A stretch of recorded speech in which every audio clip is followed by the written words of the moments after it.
This is Ad Infinitum, the only podcast solely devoted to audio ads, what makes them work and how they can work better, where we break down audio ads, which is normally my favorite part. But this episode, we're doing something a little different. I wanted to share with you a recent presentation I gave at Podcast Movement Evolutions in Chicago, what makes audio ads work now. I had given the talk, what makes audio ads work.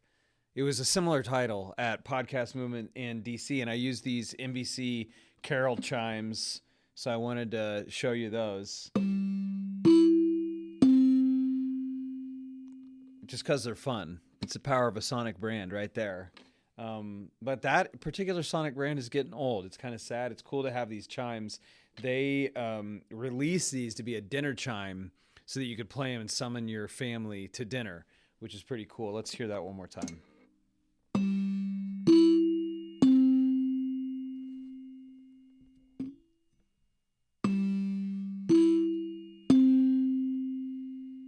Those are the notes GEC, which is cool because it, as an acronym, it's General Electric Company, which ultimately owned NBC. One of those happy accidents, I suppose. So it's a cool piece of advertising history. But what makes audio ads work now is the question.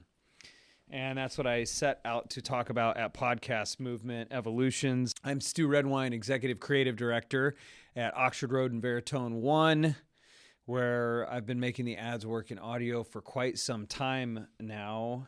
And as you can see, we've got a lot of ads that we put out there for a lot of different recognizable names. And like my dear friend Mark Searsdorf, who taught me everything about production, said many years ago, maybe one day we'll back into being good at this, one mistake at a time. That's how it feels sometimes. This was me at the presentation when I gave this in Chicago, and I had gone out and I got this ore because I wanted to talk about how you have to give certain things up and committing to my craft. And it was wild because I ended up getting this cab ride from this guy Basim. And I ended up talking to him about Odysseus's winnowing ore, which is what this ore is all about. Is the idea is that when Odysseus was done with all of his adventures, he was made the deal with the gods to go inland.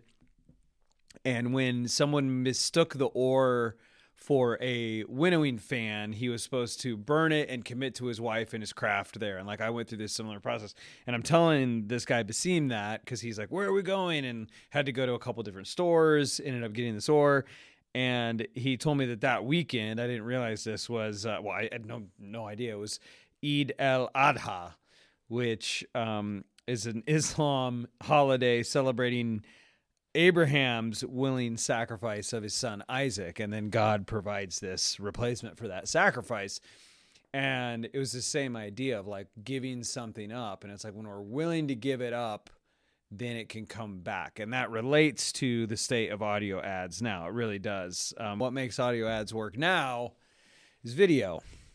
If you're in audio advertising, you need to be focused on video. And I didn't say this at Podcast Movement. I also think international.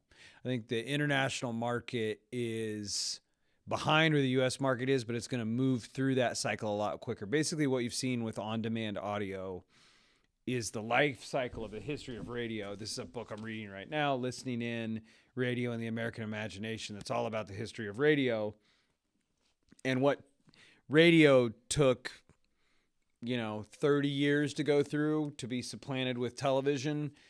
On-demand audio has gone through that same life cycle in a much shorter amount of time.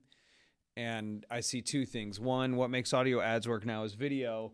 And two, if you're, is international.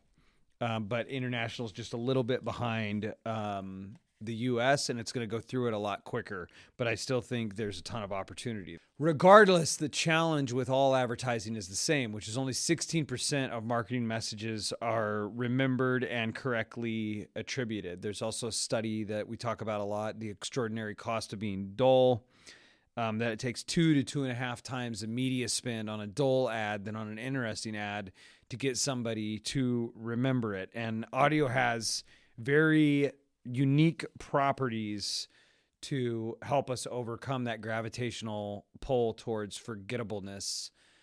And another thing that's at play is that with all of this AI, generative AI, it's like, look, if humans have been on their own able to make ads that only 16% is correctly attributed and remembered, you supercharge that with a super intelligence, and it's just more fine and forgettable ads. So what have we learned from 3 years of doing Ad Infinitum? A couple of standouts are Chelsea Campbell from SiriusXM and JJ Heelan of McDonald's. When it comes to how you're showing up in audio, it's important to be consistent and flexible.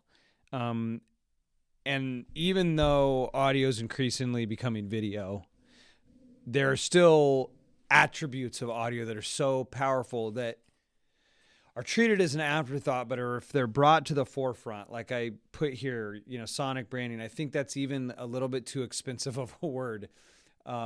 It's gated a little. It's sound branding, right? And I even like that sound, like solid, but it's sound branding. It's just, can they recognize you with their eyes closed? That's the question. When you show up in audio, you need to be distinct, memorable, flexible, and honest. And if you do all of those things and you know how you show up in audio, you can also apply to that to your video as well. And sonic brand cues have 8.53 times better branded attention than all other brand cues. That's than a mascot, than a celebrity. There is inherent aspects of audio that I've talked about before. It's processed in the same exact part of the brain as emotion and memory. It's our fastest sense. That's always wild to me, that it's faster than even touch. Touch is slower than sound. If you think about it in track and field in the Olympics, they indicate that with a sound because of how quick it is. It's always on. It's 360 degrees. It's incredibly powerful to decide how you're going to show up in sound. And then that applies across everything. All customer touch points, shows up everywhere. Joel Beckerman, the founder of Made Music Studio, who we introduced to ZocDoc, and they worked with them in developing their sonic brand. He talks about how we're building invisible Lamborghinis, and that's super important to take it so seriously because of how incredibly powerful it is. And with great power comes great responsibility, right? And I think a lot of fear. The idea that people are more afraid of speaking in public than dying, singing in public, right, is equally scary. I think the same is true for brands. I know it is. They're afraid to use their voice. And you've got to have courage to use your voice. You've got to have courage to sing. There's so much potential. You have the power to make an invisible Lamborghini if you choose to wield it. And you want to design a sonic identity system that is consistent but also flexible. That is the key. And you unlock incredible parts of the human brain, right? Broca's area and Wernicke's area are the areas where we hear something and then we predict what is going to be heard next, in speech in particular. We could go through all the brain science on everything that's happening in the hippocampus and the amygdala and Broca's area and Wernicke's area. The point is, you've felt it yourself. Sound has this incredible ability to create memories, access memories, and generate emotions in us, and brain scans show how it lights us up. So great. So that's the power that we could use. So what? How do we get there? There's nothing so powerful as an insight into human nature. And what is that insight into human nature? How do we get there? At Oxford Road, it's an application of strategy, structure, and heart. And when I think of that, strategy is understanding the question. It's like Socrates said, understanding the question is half the answer. The structure at Oxford Road is Audiolytics. There's 9 key components, 71 subcomponents that we apply to make an audio message work, and it works if you work it. And then the heart is really the insight. That was that quote, there's nothing so powerful as an insight into human nature.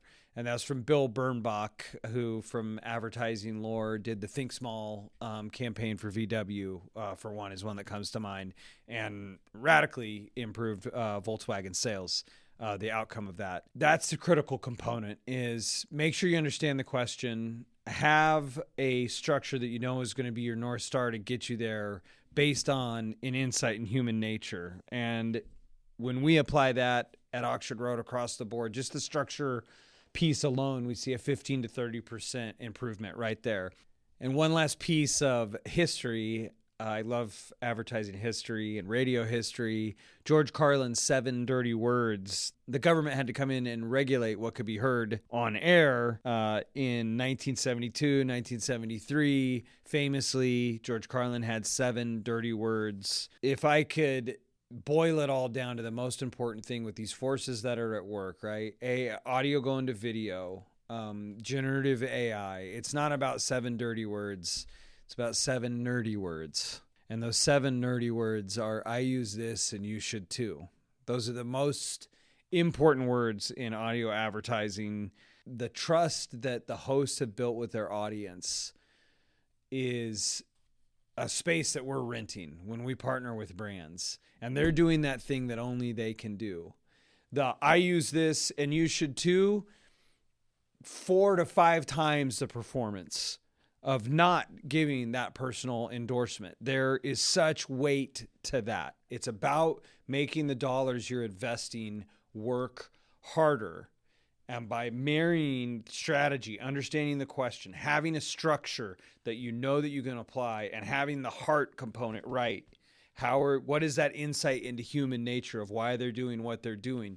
Marrying all those together, having a sonic identity that's defined, that is distinct but can also be flexible, that will supercharge audio. And as audio becomes video, a rose by any other name smells as sweet. It'll supercharge all of your efforts to partner with creators, partner with hosts, to go, I use this and you should too. And as Aristotle said, a person is not fully persuaded until they consider a thing demonstrate, and at least have the answer to, can they recognize your brand with your eyes closed? And having a really good answer, a distinct and memorable answer that's flexible, builds those memory structures so that when somebody has need of you, they will think of you and they will think fondly of you. So for all ye chief audio officers that are listening and now watching, as you can see, I'm practicing what I preach with audio becoming video. Continue to listen to and watch Ad Infinitum to find out what makes the ads work and how to make them work better. And most importantly, remember to have fun making the ads work.